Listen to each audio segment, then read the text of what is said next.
Dans la vie, il y a parfois des coups durs, des instants de crise où l'on se sent un peu perdu dans cette grande humanité. Mais c'est alors l'occasion de nous éloigner de notre zone de confort et de nous ouvrir à d'autres formes de pensée plus actuelles, plus dans l'air du temps. Putain, on avait dit pas photo. Les choses s'accélèrent, ça va parfois trop vite pour pouvoir penser cette modernité. C'est devenu un monde dégueulasse. Pour certaines personnes, perdues sur les bornes d'arrêt d'urgence de l'histoire, certaines questions se posent, pleines de doutes jusque-là laissées en suspens. Où est-ce qu'on en est? Où est-ce qu'on va? Est-ce qu'il faut faire des rapprochements avec les utopies qu'on connaît, comme 1984 ou le meilleur des mondes? Mesdames et messieurs, nous vous rappelons qu'il est interdit de... Est-ce que ce genre de comparaison est utile pour comprendre le monde tel qu'il est, ou plutôt tel qu'il devient? Black Mirror par-ci, Black Mirror par-là, il y a des questions d'importance qui se posent, et l'une d'entre elles c'est « Vivons-nous dans un système totalitaire ?» Est-ce que vous avez vraiment l'impression que vous pesez les uns et les autres autour de cette table sur la vie de ce pays, sur les décisions, les grandes décisions qui sont prises? Vivons-nous dans un état totalitaire? Est-ce que c'est une bonne question? Est-ce qu'il faut être pessimiste? Faut-il voir le progrès comme la constante fuite en avant vers une logique destructrice de la planète, voire de l'homme lui-même? Nous nous dirigeons irrésistiblement vers l'abîme. Mais nous ne nous en rendons pas compte. Et pourquoi? Parce qu'à la télévision, on ne nous montre pas l'abîme qui menace. Y a-t-il encore des garde-fous? Quelle place avons-nous en tant qu'individus? Des formes de résistance sont-elles viables? Ou tout est-il déjà trop tard? Interconnectés, monopolisés par des décisionnaires qui nous dirigent comme des pions. On le voit bien, tout à coup on découvre qu'il y a une réglementation, qu'on doit faire comme ci, comme ça, parce que ça a été décidé par des hauts fonctionnaires, par des gens qui nous ont jamais consultés. C'est quand même un petit peu embêtant cette impression que pour pouvoir saisir cette modernité qui débarque, il faudrait s'en référer à des systèmes totalitaires. Parce qu'en éducation civique ou en histoire, c'est généralement en opposition à ces systèmes-là qu'on nous a fait comprendre notre beau système démocratique. Bah ouais, le totalitarisme, c'est toujours chez les autres. Le totalitarisme islamique nous a déclaré la guerre et il a des combattants parmi nous. Est-ce que la question, elle pourrait pas aussi se poser pour nous? Tu ne t'es jamais dit que nous étions peut-être dans le mauvais camp? Mais non, bien sûr, ma bonne dame. Si la question se pose, elle est rabrouée d'un revers de main civique et exemplaire. On croirait entendre une séparatiste. Shame! Shame! Et les youtubeurs en savent quelque chose, puisque dès qu'on sort les grands mots, le point Godwin n'est jamais très loin dans l'espace commentaire. Mais non, c'était il y a longtemps, vous comprenez, avant la chute du mur ou pendant la Seconde Guerre mondiale. C'était les nazis ou ces gros fous de communistes. Pourriture communiste.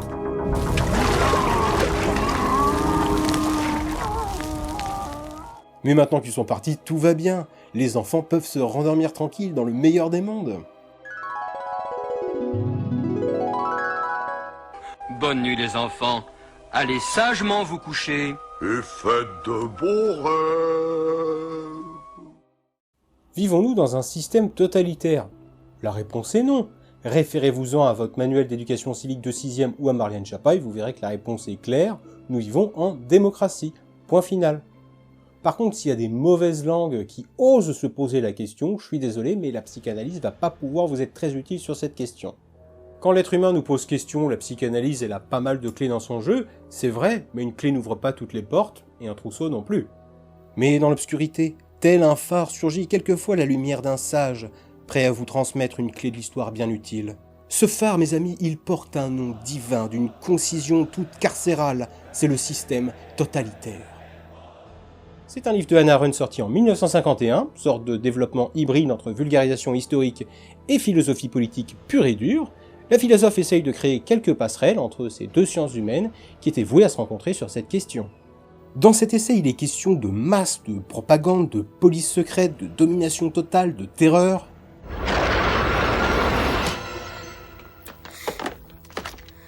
C'est un livre trop dangereux.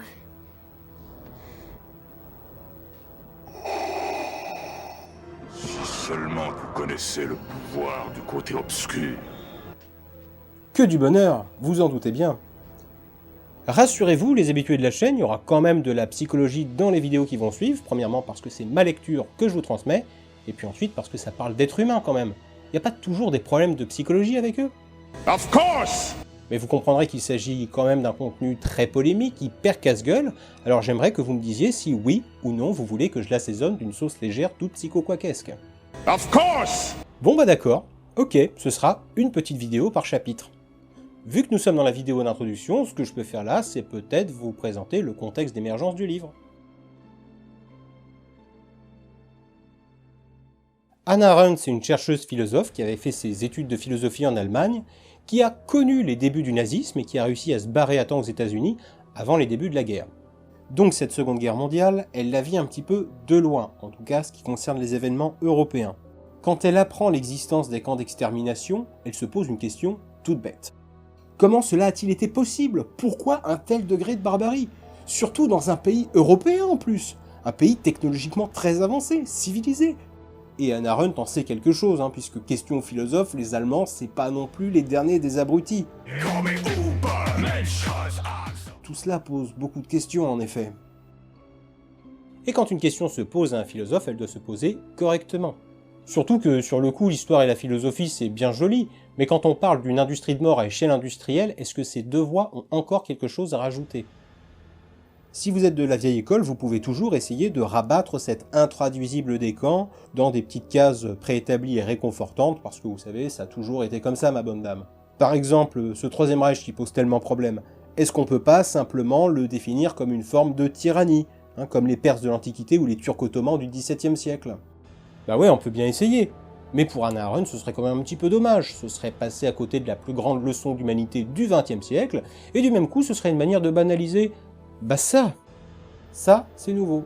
Le camp de concentration, à la rigueur, on en avait déjà vu avant. C'est les Anglais qui les ont inventés pendant la guerre des Boers en Afrique du Sud. En revanche, le camp d'extermination allemand et l'industrie de mort qui va avec, ça, on n'en avait pas vu avant. L'intérêt de cet essai, c'est qu'il pose une question de philosophie brûlante, et qu'il le fait en plus dans un style journalistique, très agréable, qui en fera une très bonne porte d'entrée si vous voulez commencer en philosophie. Ce qui intéresse la philosophe, ce n'est pas de nous faire un cours d'histoire sur la politique des Allemands de 1933-1945. Ce qui l'intéresse, c'est le logiciel avec lequel ces Allemands fonctionnaient pendant cette période, le nazisme. Et le paradoxe, puisqu'il y en a toujours au moins un dans un livre de philo, c'est que cette logique civilisationnelle, les nazis n'auraient pas été les seuls à l'avoir utilisée.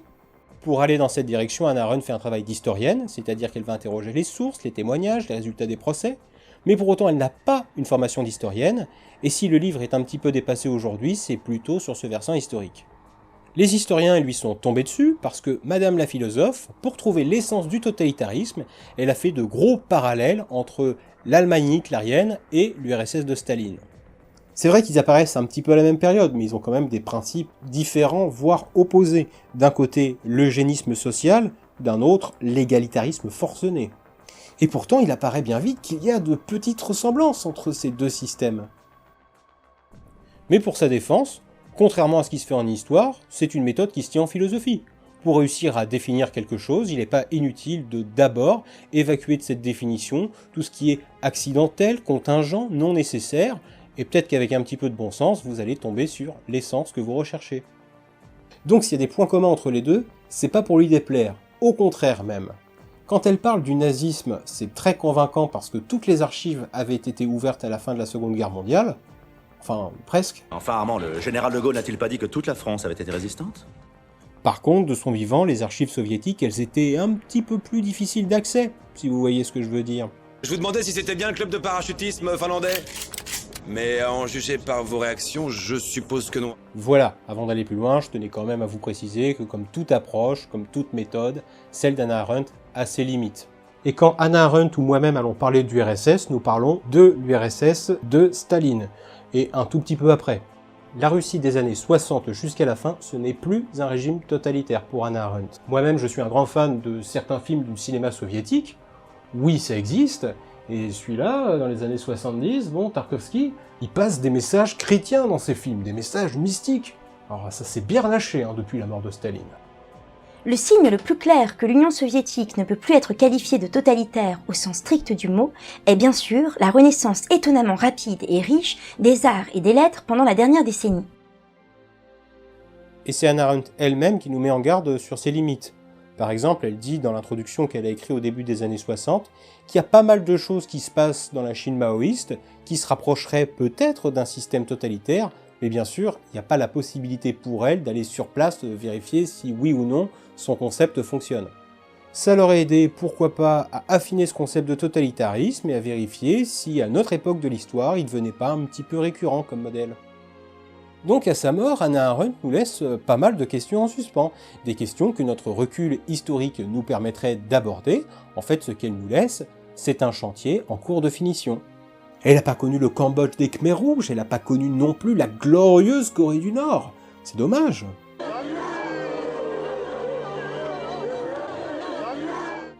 Elle n'a pas connu non plus la technologie envahissante qui est notre privilège d'aujourd'hui.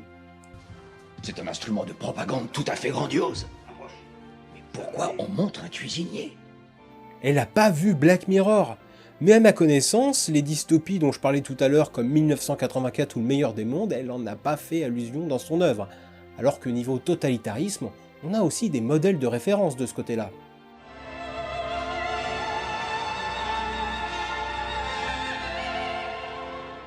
Ce qui fait qu'avec le recul historique que nous avons aujourd'hui, nous pouvons vérifier si ce concept de totalitarisme vaut quelque chose ou s'il a besoin d'être modernisé. Si, de manière un petit peu désabusée, vous vous demandez dans quel monde vous vivez aujourd'hui, vous n'avez peut-être pas toqué à la mauvaise porte. Par contre, ne vous faites pas d'illusions, ce que je vais faire ici, ce n'est pas de vous recracher froidement le contenu d'un bouquin, ce n'est pas non plus de répondre pour vous à la question « Vivons-nous ou pas dans un système totalitaire aujourd'hui ?» J'en ai pas l'intention, parce que si jamais je le faisais, ce serait plus un volet philo. Ce serait un volet histoire de la philo ou un volet politique. Mais dans quel monde vivons-nous? Bonne question. Je vous fais confiance pour trouver vous-même votre réponse à cette grande question.